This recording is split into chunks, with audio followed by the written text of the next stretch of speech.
How to add menu in Wix Studio. Hello guys and welcome to this new tutorial. Today I'm going to show you how easy it is to add a menu in your website in Wix Studio. All you need to do is to follow up the tutorial from the beginning till the end and you will be good to go. The first thing that you need to do is to hover right here on wix.com or wixstudio.com or whatever. You can type on Google Wix Studio, then you are going to visit Wix Studio. If you don't have a Wix Studio, it is very easy to access the platform of Wix Studio within the Wix. All you need to do is to sign in into your account, go ahead and click on create a new website.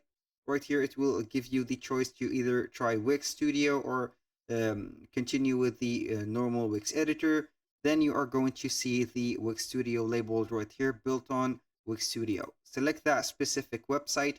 It will load up right here the Wix Studio itself. Now we are going to wait for the dashboard to be opened right there. Then we are simply going to click on edit site.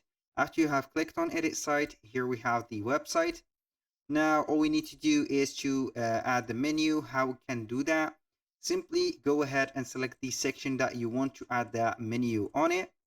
For example, the header, or right here this blank section. So I'm going to delete the section right here. Click on add section. I'm going to let it blank.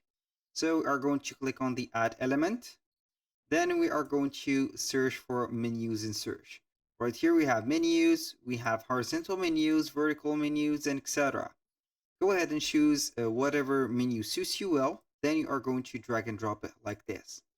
And here we have the menu. You can stretch it, make it in one line, make it like that, and boom, here we have an outline. You can modify it right there. You can manage it and add some items to it and etc.